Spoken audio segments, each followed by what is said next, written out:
Problem जो है वो एनसीईआरटी में से एक्सरसाइज 10.3 का है ना। एनसीईआरटी का क्यों कौन सा क्वेश्चन हम लोग करने वाले हैं?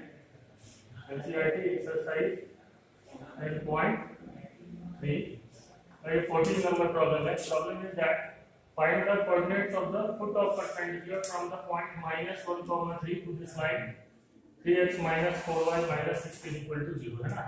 तो इस प्रॉब्लम को कैसे सॉल्व करते हैं वो सबसे पहले समझ लेते हैं। यहाँ पे पॉइंट एक गिवन है और एक लाइन गिवन है। तो लाइन होगा मान लीजिए क्या दिया हुआ है 3x - 4y - 16 equal to 0 और एक पॉइंट है कहीं that is suppose -1, 3 मान लीजिए पॉइंट है -1, 3। इस पॉइंट का इस लाइन पे क्या निकालना है? फुट ऑफ परपेंडिकुलर का कोऑर्डिनेट्स निकालना है। मतलब यहाँ से फुट ऑफ परपेंडिकुलर किसको कहते हैं? P पॉइंट से एक परपेंडिकुलर इस लाइन पे पुट करना है, ठीक है। तो सपोज मान लीजिए P पॉइंट से आपने एक परपेंडिकुलर पुट करा है ऐसे Q, suppose that is the point. तो Q को हम क्या कहते हैं? फुट ऑफ परपेंडिकुलर कहते हैं P पॉइंट का, ठीक है। P पॉइंट का फुट ऑफ परपेंडिकुलर कहाँ पे है? Q पे है। तो ये Q पॉइंट का कोऑर्डिनेट फाइंड आउट करना है, क्लियर? समझ में आ रहा है क्या पूछा गया है? तो हम कैसे करें इस प्रॉब्लम को, किस तरीके से करते हैं? देखो इस लाइन का कैलकुलेशन आपको पता ही है। ये बी लाइन है मान लीजिए, ये जैसे ए बी लाइन, तो उसका इक्वेशन तो हमें मालूम ही है ना, दिया ही हुआ है क्वेश्चन में। तो equation of line AB is 3x - 4y - 16 equal to 0। यदि हम PQ लाइन का भी इक्वेशन लिख दें, है ना, PQ लाइन का इक्वेशन लिख दें, तो PQ लाइन और AB लाइन का इंटरसेक्शन पॉइंट ही है Q, है ना। PQ लाइन को मान लीजिए इस तरीके से होगा, है ना। तो PQ और AB जो लाइन है, PQ लाइन मतलब वो आगे बढ़ा और भी आगे इनफाइनाइटली लॉन्ग होता है लाइन, है ना। तो Q पॉइंट हमें कैसे निकलेगा? AB लाइन का इक्वेशन गिवन है। तो सॉल्यूशन है equation of line AB is 3x - 4y - 16 equal to 0। AB line का इक्वेशन हमें गिवन है।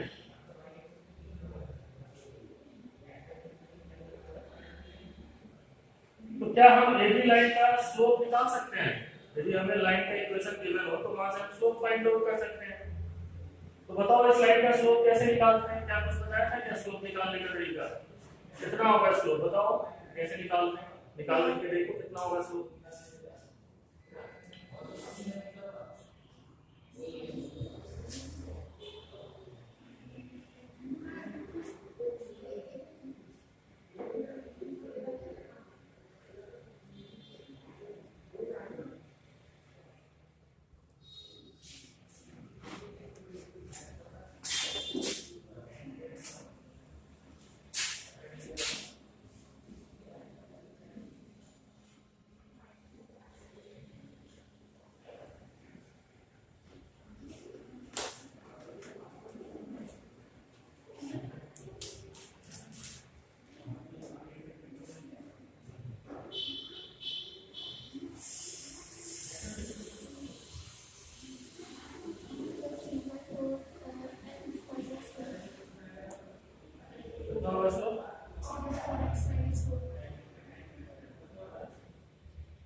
m का वैल्यू जो है ना स्लोप कहलाता है, नंबर होता है।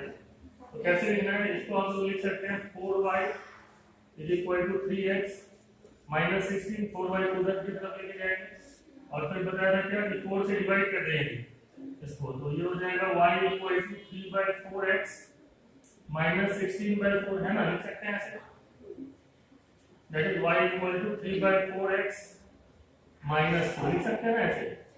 तो इसमें जो x के साथ जो नंबर मल्टीप्लाई होता है उसको हम स्लोप ऑफ द लाइन कहते हैं, ना। That is called slope. y = mx + c type में हमको कन्वर्ट कर लेना होता है, ठीक है। तो y = mx + c slope intercept form है लाइन का।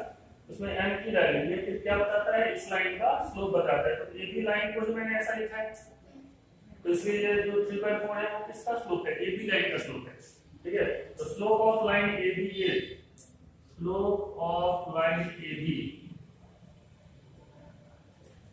मान लीजिए m1 है, इसकी वैल्यू कितनी है 3/4 होगी, जो कि हमें गिवन है। लाइन का इक्वेशन गिवन है यदि, तो उसका मतलब उसका स्लोप भी हम निकाल करके लिख सकते हैं। PQ लाइन क्या है, AB पे परपेंडिकुलर है, ठीक है। तो लेट कर लेते हैं कि PQ का स्लोप कितना है, m2 है, ठीक है। तो let slope of PQ is m2।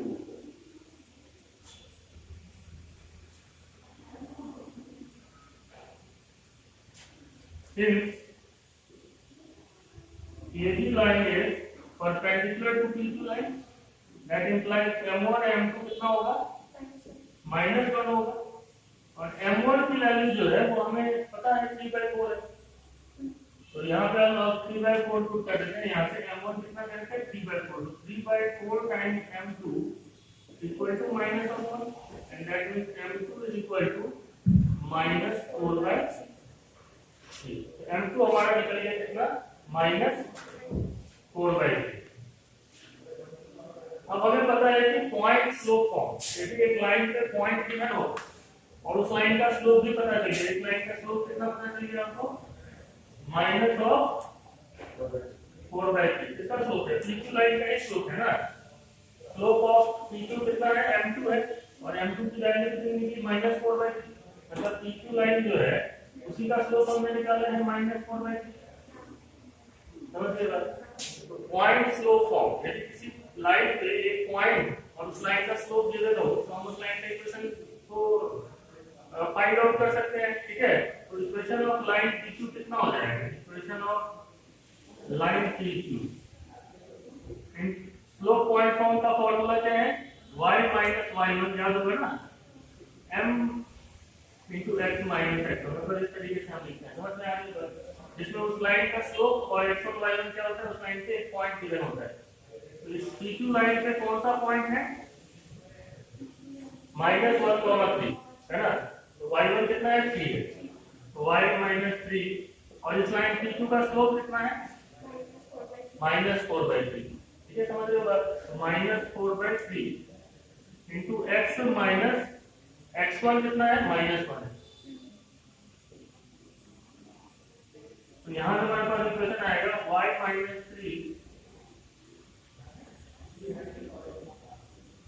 -4/3 times x + 1, तो ये हो जाएगा 3 times y -3 equal to -4 times x + 1, 3y - 9 equal to -4x - 4, that will give us 4x plus 3y minus 9 plus 4 equal to 0। कहने का मतलब इन सबको एक तरफ लेकर के आ जाएंगे हम, लेफ्ट साइड से राइट साइड में, तो -4x इधर आएगा तो +4x हो जाएगा, प्लस 3y तो है, ये -9 है, और ये -4 इधर आएगा तो +4 हो जाएगा। तो यहाँ से हमारे पास इक्वेशन आएगा 4x plus 3y minus 5 equal to 0।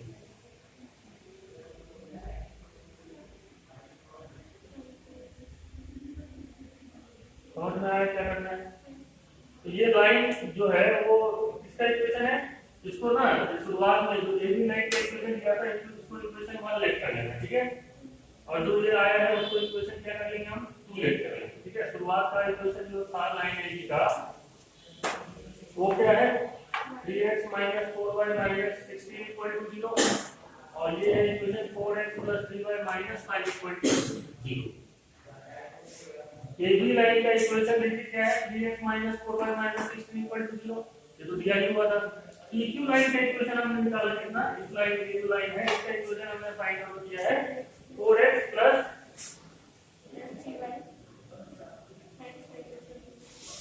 -5 equal to 0, है ना। अब ये बताओ ये जो Q पॉइंट है, Q पॉइंट जो है वो क्या है, AB और PQ का क्या है, इंटरसेक्शन है। तो किसी भी दो लाइन को यदि हम सॉल्व करते हैं ना, तो वहां से हमें क्या मिलता है, पॉइंट ऑफ इंटरसेक्शन मिलता है उस लाइन के। तो Q पॉइंट हमें निकालने के लिए पूछा गया है, मतलब हमें क्या निकालना था, फुट ऑफ परपेंडिकुलर। तो Q क्या कहलाता है, इस Q पॉइंट को हम क्या कहते हैं, फुट ऑफ परपेंडिकुलर कहते हैं, किसका, पॉइंट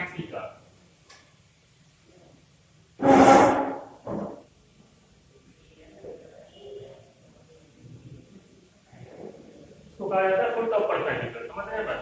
तो क्यू पॉइंट का कोऑर्डिनेट हमें फाइंड आउट करना है। तो क्यू पॉइंट का कोऑर्डिनेट निकालने के लिए इक्वेशन 1 एंड 2 को हमें सॉल्व करना होगा। दो इक्वेशन, दो वेरिएबल,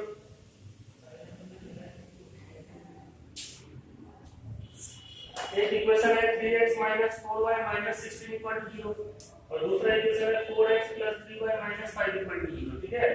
तो फर्स्ट को यदि हम क्या कर दें, 3 से मल्टीप्लाई कर दें और इसको 4 से मल्टीप्लाई कर दें, ठीक है, और सबट्रैक्ट कर दें। तो by solving 1 and 2, by solving 1 and 2 कैसे करना है वो सॉल्व। देखिए first multiplied by 3 minus first equation को 3 से मल्टीप्लाई कर दीजिए और प्लस कर देते हैं। तो प्लस इसलिए कर रहे हैं क्योंकि यहाँ देखिए माइनस में y है और यहाँ प्लस में y है, ठीक है। तो यदि हम प्लस करेंगे ना तो y वाला टर्म कैंसिल आउट हो जाएगा, 4 3 से 12 हो जाएगा और ये 3 4 है। तो सेकंड को हम क्या करते हैं 4 से मल्टीप्लाई करके इन दोनों को ऐड कर देते हैं, ठीक। तो 1 को जब आप 3 से मल्टीप्लाई करोगे तो क्या इक्वेशन बनेगा, इसको 3 से मल्टीप्लाई करते हैं तो कितना आएगा हमारे पास 9x -12y -48 इक्वल टू 0। और यहां से तो सेकंड इक्वेशन को जो हम किससे मल्टीप्लाई करेंगे 4 से, तो हमारे पास आएगा 16x +12y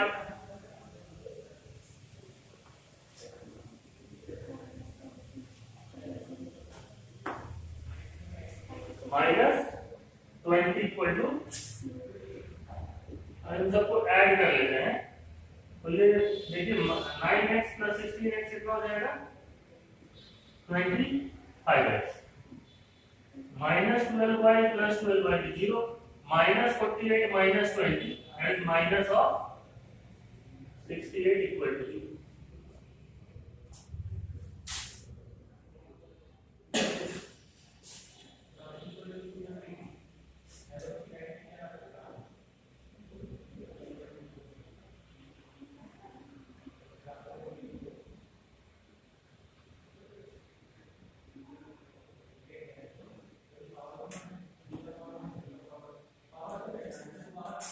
ठीक है, यहां से x क्या निकल रहा है हमारे पास, x निकल रहा है 68 बाय x। यदि हमें पता है तो y भी हम निकाल सकते हैं, इसमें पुट कर देते हैं इक्वेशन 1 में, ठीक है। तो by putting x equal to 68 by 25 in equation 1, 3x -4y -16 equal to 0, इसमें पुट कर दें तो हो जाएगा 3 × 68 by 25 -4y -16 इक्वल टू 0।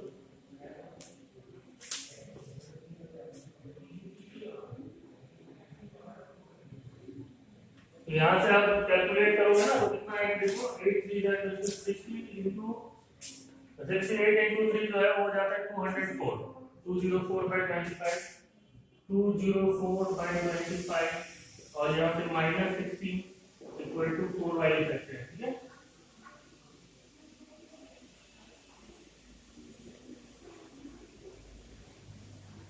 और इसको कैलकुलेट करोगे तो कितना आएगा, देखिए 4y इक्वल टू आ जाएगा हमारे पास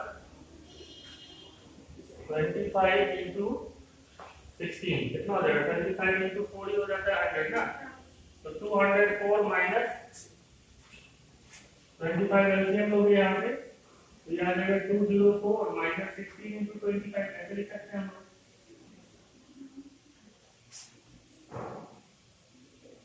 टू 204 माइनस ये 400 है 2 डिवाइड बाय 25, ठीक है। 16 × 25 कितना हो जाएगा 400।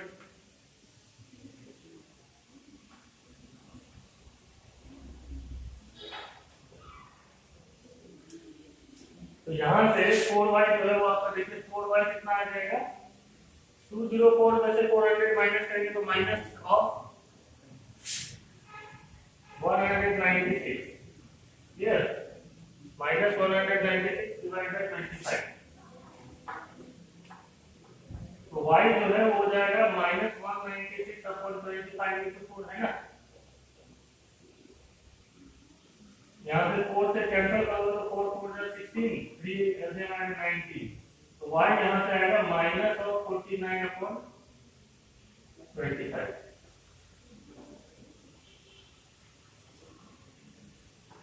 कैलकुलेशन थोड़ा करना आना चाहिए, ठीक है। तो जिससे हमारे पास x का वैल्यू कितना है 68/25 और y कितना आया है -49/25। तो ये जो 68/25 माइनस 49/25 है, ये किस पॉइंट का कोऑर्डिनेट होगा, q पॉइंट का कोऑर्डिनेट होगा। क्यों? क्योंकि इन दोनों लाइन का सॉल्व करने से यही एक ऐसा पॉइंट है जो दोनों लाइन पे लाई कर रहा है। तो मतलब इसका सॉल्यूशन, इन दोनों लाइन का जो सॉल्यूशन होगा, इसका मतलब क्या है कि वो वैल्यू जो दोनों इक्वेशन को सैटिस्फाई कर रहा है, और दोनों इक्वेशन को सैटिस्फाई करने वाला पॉइंट ही तो है q। q is the common point of the both of the line. तो यही इसका आंसर है। कितना आंसर है इसका? That will right that foot of perpendicular कितना है इसका? Foot of perpendicular is 68/25 -49/25, clear. तो the answer is right that foot of point C, the foot of perpendicular of point P, पूरा लिख दीजिए ना, कैसे कि that foot of the point P is 68/25 -49/25। तो इस तरीके से फुट ऑफ परपेंडिकुलर निकालने का जो क्वेश्चन है उसको आप करते हो। कैसे करते हैं क्वेश्चन को? इसी तरीके से। फिर से मैं बता दे रहा हूँ because it is just important type of problem है ये। तो ध्यान दीजिए, क्वेश्चन का देखते ही समझ में आता है क्या पूछ रहा है। Find the coordinates of the foot of perpendicular from the point -1, 3 to the given line 3x - 4y - 16 = 0। तो क्या करेंगे? फिगर बनाएंगे। फिगर क्या है? Point P। तो मान लेते हैं कि ये पॉइंट P है -1, 3। इसका क्या निकालना है? फुट निकालना है, फुट ऑफ परपेंडिकुलर निकालना है। किस पे? लाइन पे, जो किससे इक्वेशन 3x - 4y - 16 = 0 दिया हुआ है। तो P से एक परपेंडिकुलर पुट करेंगे, मान लेते हैं कि वो पॉइंट Q है, क्लियर। तो ये Q पॉइंट फाइंड आउट करना है। तो क्या तरीका क्या है? AB लाइन का इक्वेशन गिवन है ना, उससे हम AB लाइन का स्लोप निकाल लेंगे। मतलब उस इक्वेशन को थोड़ा सा मॉडिफाई करोगे तो y = mx + c टाइप का आ जाएगा। तो वहां से हम उस लाइन का AB का स्लोप हमारा आ जाएगा 3/4। समझ रहे हो बात? अब यदि हमें AB लाइन का स्लोप पता है तो हम PQ लाइन का स्लोप डायरेक्टली फाइंड आउट कर सकते हैं, क्योंकि m1 m2 -1 का कांसेप्ट है परपेंडिकुलर लाइंस में। तो PQ क्या है?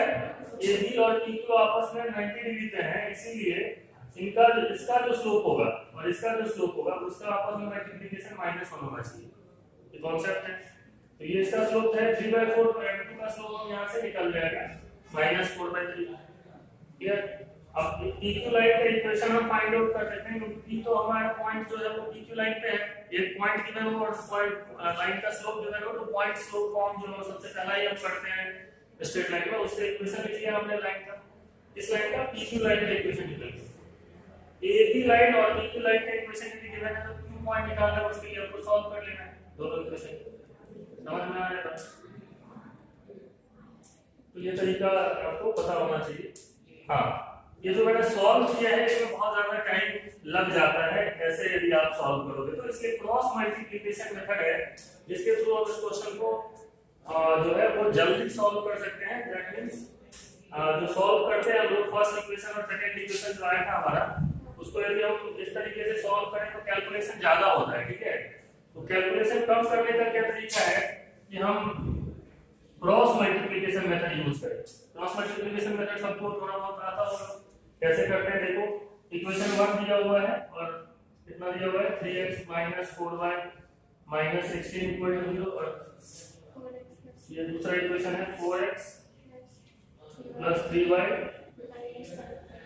5 = 0। इनको सॉल्व करना है, मतलब इसका सॉल्यूशन फाइंड आउट करना है। जो मैंने इतना सारा कैलकुलेशन करने के बाद मुझे निकला है तो वो डायरेक्टली मुझे फाइंड आउट करना है। कैसे करते हैं देखो, x लिखो, ठीक है ना। सॉल्व कैसे करते हैं इसको? सॉल्यूशन करने का ये मेथड क्या कहलाता है? Cross multiplication. तो ये इन जनरल हम करें तो हमेशा इस तरीके से करें तो जल्दी लिखिएगा। x लिखो और नीचे में क्या लिखो? -4 × -5 है ना। पहले इसको इससे मल्टीप्लाई कर लो, माइनस इसको इससे मल्टीप्लाई कर लो, 3 × -16। समझ में आ रहा है बात? ऐसे इक्वल टू y लिखो और y के नीचे जब लिखोगे ना तो नीचे से ऊपर की तरफ जाए, ठीक है। तो ये हो जाएगा 4 × -16 माइनस 3 × -5, ठीक है। ये लिखना है y के नीचे। कैसे लिखना है? y के नीचे 4 × -16 माइनस 3 × -5, ठीक है, इक्वल टू 1 अपॉन लास्ट में क्या करना है? इसको हटा दो, इसको करो। जब 1 लिखोगे तो ये वाला टर्म भूल जाओ। जिस जो लिख रहा है ना x वाला टर्म के नीचे लिखना है तो x वाले को भूल करके बाकी ऐसे ऐसे मल्टीप्लाई करा है, माइनस किया, ठीक है। 1 3 3 9 3 × 3। अब ये मैं एक एक स्टेप बता रहा हूं, अदरवाइज तो मन में की कैलकुलेशन पूरा कर सकते हैं। तो 3 3 9 माइनस 4 × -4। समझ में आ रहा है? इस तरीके से क्रॉस मल्टीप्लिकेशन मेथड है। एक बार मैं लिख भी दूंगा क्या है वो। तो यहां से हमारे पास आ जाएगा x डिवाइड बाय -4 × -5 20 प्लस 48। समझ लो बात। यहां से y के नीचे आ जाएगा -64 प्लस 15, ठीक है, equal to 1 upon 9 plus 16 and that will give us x upon 68 y upon -49 equal to 1/25। तो यहाँ से हमारे पास x by 16 1/25 के बराबर है ना। x कितना हो जाएगा? x हो जाएगा 68/25। इसको इसके साथ कंपेयर करोगे तो x निकल जाएगा, इसको इसके साथ इक्वेट करोगे तो y निकल जाएगा। तो y निकल जाएगा -49/25। ये आंसर हमारा पहले भी x 68/25 y -49/25। तो इस मेथड से कंपैरेटिवली कम कैलकुलेशन करने से ये हमारा क्वेश्चन हो गया है सॉल्व।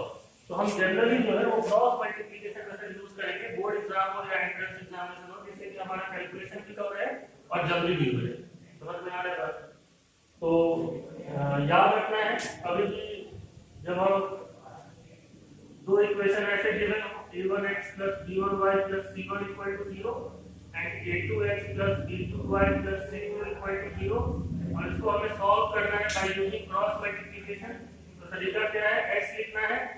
कैसे सॉल्व करते हैं? सॉल्यूशन सॉल्व कैसे किया जाता है इसको?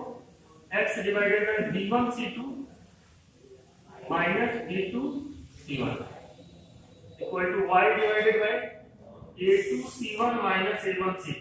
ध्यान रखना x जब नीचे x वाले के जब नीचे लिखना है तो ऊपर से नीचे फिर नीचे से ऊपर जाना है, माइनस कर देंगे।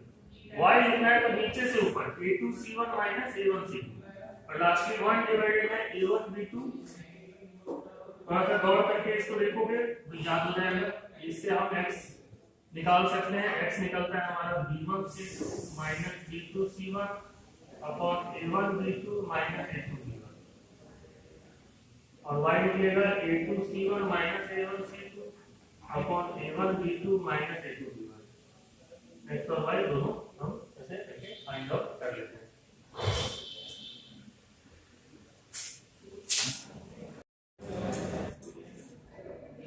Question number 15 of the same exercise 10.3 देखिए यहाँ पे the perpendicular from origin to the line y equal to mx plus c meets it at the point -1, find the value of m and c। ठीक है, तो question क्या बोला गया है? एक लाइन है सपोज इस तरीके से, ठीक है, यहाँ से ओरिजिन से एक परपेंडिकुलर जो है वो इससे मीट करता है। कहाँ पे? ओरिजिन से एक परपेंडिकुलर जो है, ओरिजिन मतलब क्या होता है? 0,0 और ये लाइन मान लीजिए उसका इक्वेशन हमको पता है y = mx + c है। क्लियर? इसका इक्वेशन हमें नहीं गिवन है, लेकिन हमें ये पता है कि ओरिजिन से जो परपेंडिकुलर है वो इस पे मीट करता है। मतलब ओरिजिन से का जो परपेंडिकुलर है वो मान लीजिए आपका पॉइंट P है, ये भी लाइन है, ठीक है। इस पॉइंट का कोऑर्डिनेट कितना है, -1,2 है। क्वेश्चन में फिगर जो है वो आप इस तरीके से पहले बना लो। क्या बोला गया क्वेश्चन में, the perpendicular from the origin to the line y equal to mx plus c meets it at the point -1,2। Find the value of m and c। m और c दोनों की वैल्यू निकालनी है, ठीक है। तो ये बताओ इस लाइन का स्लोप कितना है, AB लाइन का स्लोप कितना होगा, m होगा, पता नहीं है, मतलब m लेकिन पता नहीं है, मतलब m है कुछ, m की वैल्यू नहीं निकालनी है, ठीक। और दूसरा हमें पता है कि ये जो पॉइंट है वो इसी लाइन में लाई कर रहा है। तो ये start with the solution.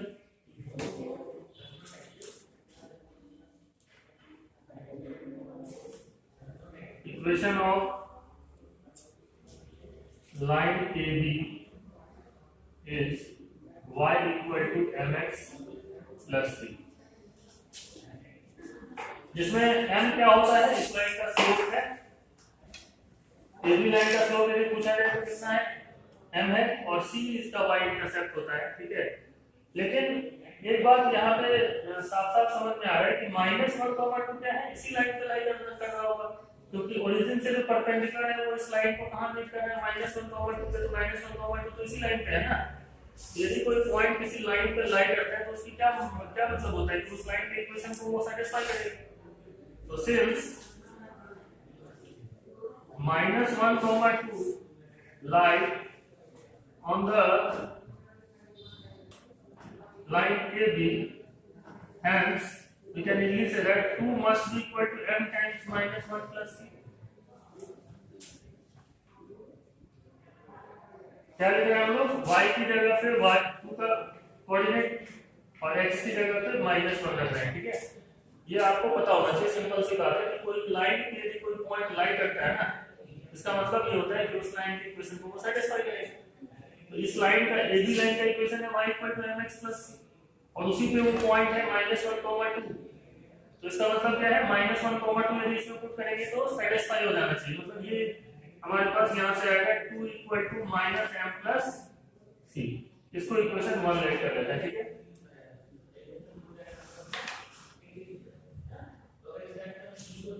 And we also know this that slope of AB line का जो स्लोप है, AB कौन सा लाइन, AB लाइन, इसका स्लोप यदि हम बात करें तो m है, मतलब बात। और स्लोप ऑफ OP यदि हम बात करेंगे तो कैसे निकलता है, OP लाइन का slope y2 minus y1 that's 2 minus 0 upon -1 - 0। Formula क्या होता है, y2 minus y1 upon x2 minus x1। तो OP लाइन पे दो पॉइंट यदि पता है तो 2 minus 0 that is y2 minus y2 minus y1 divide by x2 minus x1। तो ये हो जाएगा कितना, 2 upon -1 यानी -2 हो गया इसका स्लोप OP का, है ना। इसको ले लीजिए ना, 2 divide by -1 that is minus of 2। क्योंकि OP और AB आपस में 90 डिग्री पे हैं, सिंस OP क्या है, परपेंडिकुलर है AB के, तो slope of OP multiplied by slope of AB must be equal to minus, ये कंडीशन होती है ना। OP लाइन और AB लाइन आपस में परपेंडिकुलर है, तो OP लाइन का जो स्लोप होगा और AB लाइन का जो स्लोप होगा उनका मल्टीप्लिकेशन -1 होना चाहिए। And from here we get OP line का स्लोप कितना है, slope of AB that is OP line का स्लोप है -2 और AB लाइन का स्लोप है m equal to -1 and from here we get m equal to half. Minus minus कटा और m कितना आ जाएगा, 1/2 आ जाएगा, समझ गए। इसमें यहाँ तक कोई दिक्कत हो तो बताओ, ये तो हम पढ़ चुके हैं ये सारे कॉन्सेप्ट। m 1/2 आया ना, उसको 2 लिख लो। m यदि पता है 1/2। इस इक्वेशन में यदि हम पुट कर दें m की जगह पे तो c नहीं निकल जाएगा, दिखेगा ना, m यदि हमने निकाल ही चुका है तो c भी निकल सकता है इससे। तो फ्रॉम इक्वेशन 1 एंड 2, 1 और 2 से 2 equal to minus of m की जगह 1/2 प्लस c लिख सकते हैं हम लोग। क्या लिख रहे हैं, इक्वेशन 1 में m की जगह पे 1/2 पुट कर दिया है। ये इक्वेशन 1 क्या था, 2 equal to minus m plus c होगा। तो m की वैल्यू है 1/2, m की जगह 1/2 को यहाँ पे सब्स्टिट्यूट कर दिया तो हो जाएगा 2 equal to minus of half plus c। तो यहाँ से हम लिख सकते हैं ना c equal to 2 plus half, है ना, और 2 प्लस 1/2 हो जाएगा 4 प्लस 1 5/2। तो इसका मतलब है m कितना है 1/2 है और c कितना है 5/2 है। ये इसका आंसर है। ये पूछा गया था क्वेश्चन में, find the value of m and c। m की वैल्यू है 1/2 और c की वैल्यू है 5/2। तो इस लाइन का इक्वेशन भी इसका मतलब हम पता करेंगे। इस लाइन का इक्वेशन होगा y equal to half x plus 5/2। समझ गए बात। इस लाइन का इक्वेशन क्या है, इक्वेशन में y equal to half x, m की वैल्यू है हाफ और c की वैल्यू है 5/2। Clear.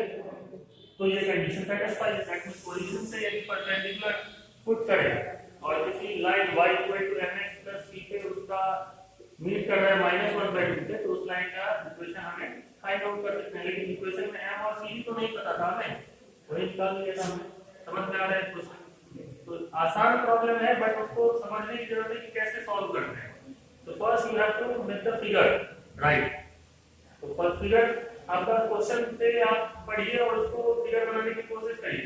Perpendicular from the origin to this line y equal to mx plus c। कहीं पे भी एक लाइन है y equal to mx plus c, नहीं पता है तो ये ड्रॉ कर लो। ओरिजिन से परपेंडिकुलर कहां मीट कर रहा है, उसको -1, 2 पे मीट कर रहा है।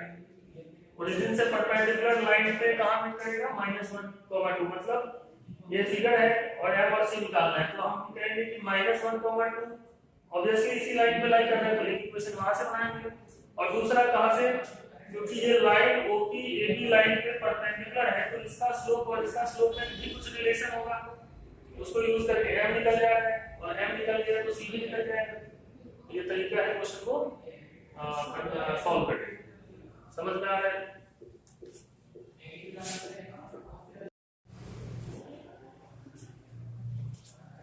This is the question number 16 from again 10.3 exercise है ना। देखो यहाँ पे क्या क्वेश्चन है, P and Q are the lengths of perpendiculars from the origin to the line x cos theta minus y sin theta equal to k cos 2 theta and x sec theta plus y cos theta equal to k respectively। Proof करना है कि यह true equation. मतलब क्या बोला गया है, ये जो लाइन है, कोई लाइन है इसका इक्वेशन गिवन है x cos theta minus y sin theta equal to k cos 2 theta।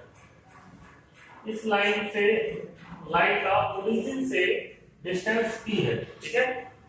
और ये जो लाइन है, ये दूसरा लाइन है x sec theta plus y cos theta equal to k। इस लाइन का ओरिजिन से डिस्टेंस कितना है, q है। तो दोनों में ही k है। देखो यहाँ पे k ये वेरिएबल लाइन है, मतलब लेकिन थीटा यहाँ पे जो है वो मान लीजिए कि कोई वैल्यू है तो इसमें भी उतना ही है, इसमें जितना उसमें है, ठीक है। कोई मान लो 45 डिग्री है थीटा तो उसमें कितना है उतना, इसमें भी इतना ही। ये दोनों कोई ना कोई लाइन होंगे यदि थीटा फिक्स होगा तो, ठीक है। लेकिन के टर्म में दिया हुआ है, लेकिन p और q के आपस में ये रिलेशन हमें प्रूफ करना है। तो इस क्वेश्चन को कैसे सॉल्व करते हैं, स्टार्ट करके देखिए कैसे क्वेश्चन है। क्या बोला गया है कि distance from origin that is 0,0 to the line x cos theta minus y sin theta equal to k cos 2 theta is p, है ना। p क्या है, ओरिजिन से इस लाइन का डिस्टेंस है, ठीक है। ये क्वेश्चन में दिया हुआ है। इसका ये मतलब निकलता है कि p जो है ना, p वो कितना होगा, वो होगा कैसे निकालते हैं, किसी पॉइंट से डिस्टेंस फॉर्मूला लाइन का याद करिए, रिकॉल करिए पिछले क्लासेस का कॉन्सेप्ट। मैंने बताया था कि x1 y1 यदि पॉइंट है और एक लाइन यदि है जिसका इक्वेशन है ax plus by plus c equal to 0, है ना। तो परपेंडिकुलर डिस्टेंस मतलब डिस्टेंस जो होता है p से लेकर q तक वो निकालने का फॉर्मूला है, और वो कितना होता है ax1 plus by1 plus c divided by root under a square plus b square, ये फॉर्मूला है, ठीक है। Distance between a point and A line, ये याद रखना है। तो ये क्वेश्चन जो है वो आगे हम कर सकते हैं। बस इतना। क्या है distance formula? Distance between a point and A line, distance from a point two line.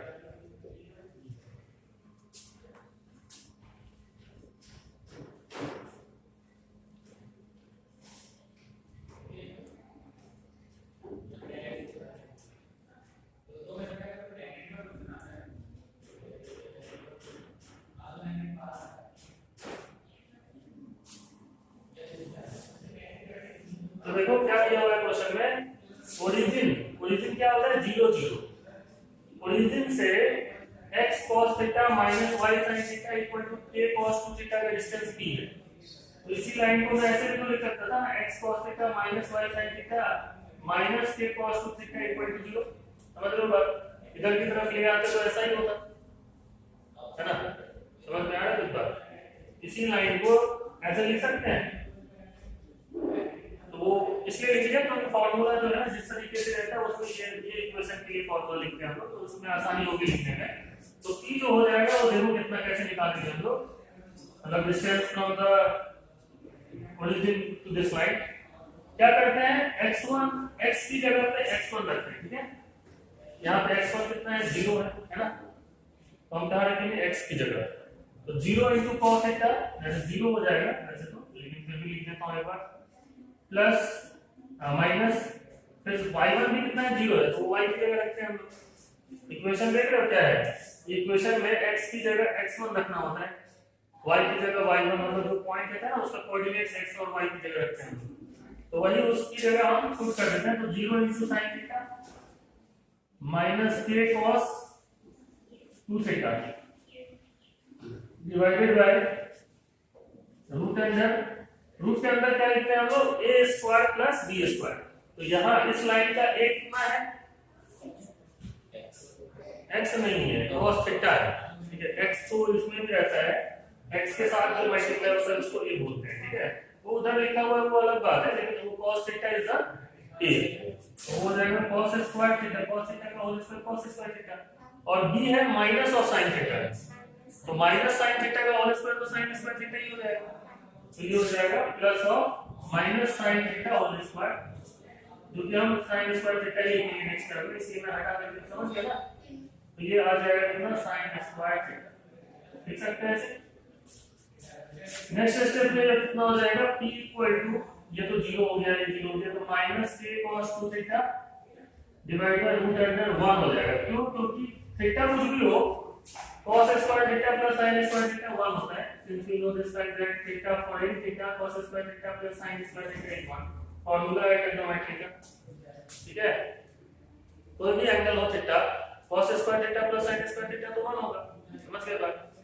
तो यहां से हमारे पास आ जाएगा कितना, p equal to modulus of k cos 2 theta, क्योंकि माइनस लगाने से मॉडुलस को कोई फर्क नहीं पड़ता है, वो प्लस में ही आएगा या माइनस जो भी रहेगा, तो k cos 2 थीटा का जितना मॉडुलस होगा उतना ही होगा, ठीक है। रूट 1 तो 1 ही होता है। यहां से हमारे पास निकला क्या कि p स्क्वायर जो है, जैसे ये स्क्वायर करेंगे तो ये हो जाएगा k square cos square 2 theta, उसको 1 लिख लो।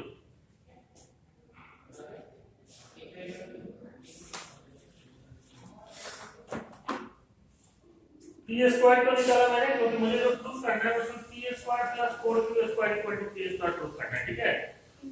तो मैंने यहां से इसीलिए p स्क्वायर निकाल दिया है, स्क्वायरिंग बोथ साइड। तो जैसे ही आप स्क्वायर करते हो तो मॉडुलस का मतलब ही खत्म हो जाता है, क्योंकि मॉडुलस तो हमेशा ही पॉजिटिव देता है और स्क्वायर भी हमेशा पॉजिटिव देता है, तो मॉडुलस हटा सकते हैं।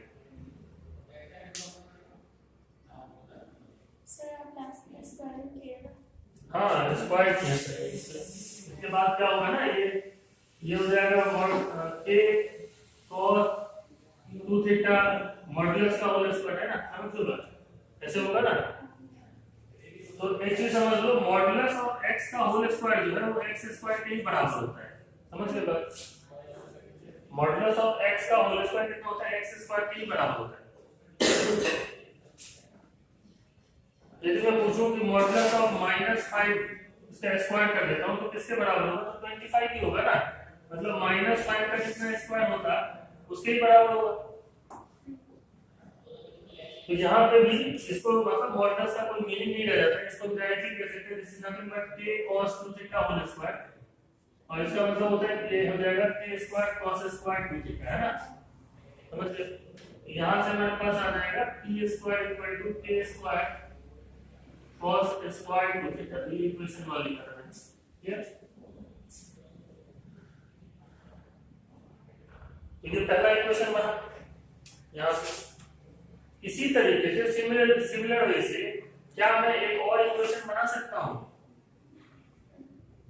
q स्क्वायर में, क्यों, क्योंकि बोला गया q क्या है, लेंथ ऑफ परपेंडिकुलर, मतलब डिस्टेंस है, length of perpendicular means distance from the origin to this line, इस लाइन से डिस्टेंस q है, ठीक है।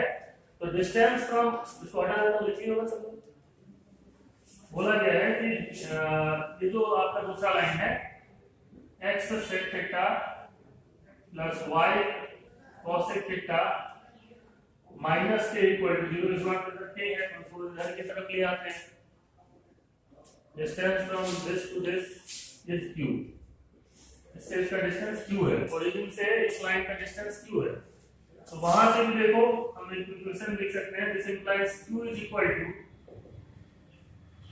Modulus of 0 into sec theta plus 0 into cos theta minus k divided by square root of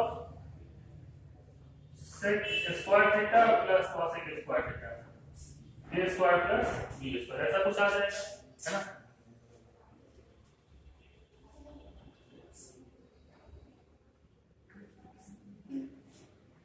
तो ये हमारे पास जो है वो आएगा q is equal to modulus of minus K, क्योंकि ये तो 0 हो गया, ये भी 0 हो गया, माइनस के, और नीचे कितना आ जाएगा, root under of cos, cos और sin में कन्वर्ट करने से इसमें हमको sin स्क्वायर, अभी तो इसका कोई फार्मूला नहीं है, बट sec स्क्वायर थीटा कितना होता है 1 by cos स्क्वायर थीटा, है ना, और cos स्क्वायर थीटा होता है 1 by sin स्क्वायर थीटा।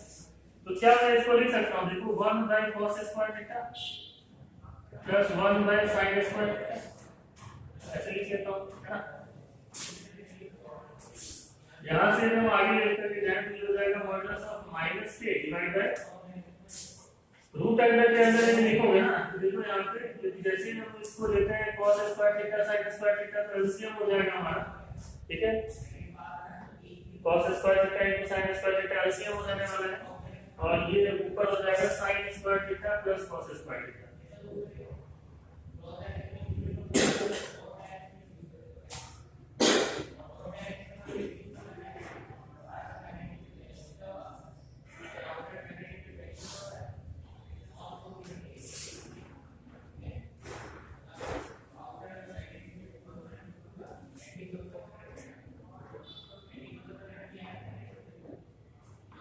इसको थोड़ा सा और सिंपलीफाई करें तो q इक्वल टू हो जाएगा modulus of minus K divide by root under of 1 upon, इसको ध्यान से देखो तो ये एक्चुअल में sin square theta plus cos square theta is 1, और ये है cos square theta into sin square theta.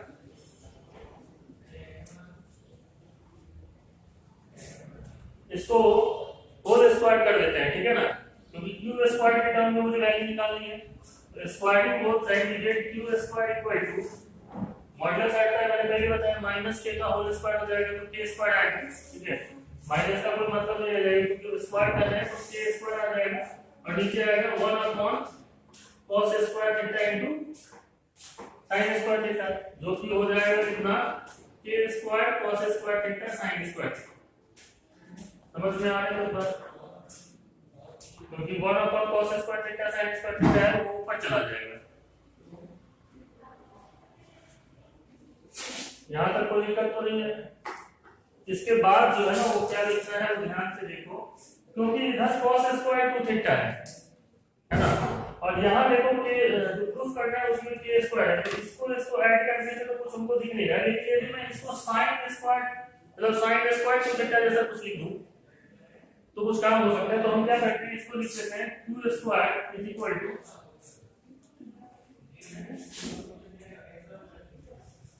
q square, यहाँ से देखो q स्क्वायर क्या है, हाँ ये नहीं समझ में आया, ये वाला ना, हाँ इसका होल स्क्वायर किया है, होल स्क्वायर करेंगे तो क्या होगा, मॉडुलस हटेगा, अंदर वाले का होल स्क्वायर होगा मॉडुलस का, तो k का स्क्वायर हो जाएगा और नीचे रूट हट जाएगा ना, समझ लो बात, रूट भी हटेगा ना, स्क्वायर करें तो square root of something whole square is square root हट गया, ये कितना आ जाएगा तो अंदर में, ठीक समझ में आया। इसको नेक्स्ट स्टेप में ऊपर चला जाएगा। इसके बाद क्या कर सकते हैं हम लोग, देखो यहाँ पे यदि मैं इसको लिखना चाहूँ तो मैं ऐसे लिख सकता हूँ, ध्यान से देखना, k स्क्वायर तो है ही यहाँ है ना, इसको 4 से डिवाइड कर देता हूँ और 4 से मल्टीप्लाई कर देता हूँ, 4 cos square theta sin square theta, ऐसा कर क्यों रहे हैं उसका रीजन आपको अब समझ में आएगा। यहाँ से लिख सकते हैं 4 times q square equal to k square है ना, और ये जो है इसको मैं लिख सकता हूँ 2 sin theta cos theta whole square है ना,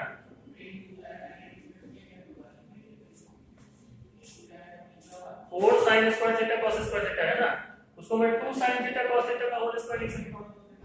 इससे होगा क्या, इससे हमारे पास आ जाएगा 4q square is equal to k square sin 2 theta का होल स्क्वायर, sin 2 थीटा का फार्मूला है 2 sin theta cos theta, 2 sin theta cos theta कितना होता है sin 2 थीटा, और इसका मतलब ये हो गया कि हम लिख सकते हैं कि 4q स्क्वायर जो है वो है k square sin square 2 theta, इसको इक्वेशन 2 लिख लो है ना।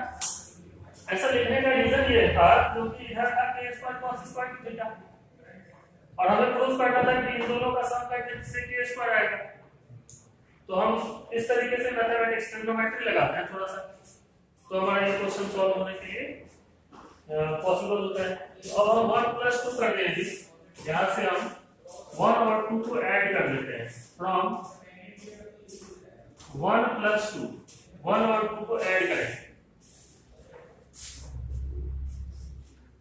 तो देखिए क्या होगा, p square plus 4q square is equal to k square cos square 2 theta plus k square sin square 2 theta, क्योंकि 1 वाले में k स्क्वायर का वैल्यू इतना ही है और 4q स्क्वायर वहां पे उतना ही है, तो यहाँ से हमारे पास k स्क्वायर कॉमन आएगा तो ये हो जाएगा cos square 2 theta plus sin square 2 theta, ठीक है, और यहाँ भी 2 थीटा यहाँ भी 2 थीटा मतलब सेम एंगल है, इसीलिए इसकी वैल्यू 1 हो जाती है। फिर से ट्रिग्नोमेट्री है, ये इंपॉर्टेंट कंडीशन है k स्क्वायर, यही प्रूफ करना था, दैट इज प्रूफ। ये क्वेश्चन हो जाता है सॉल्व।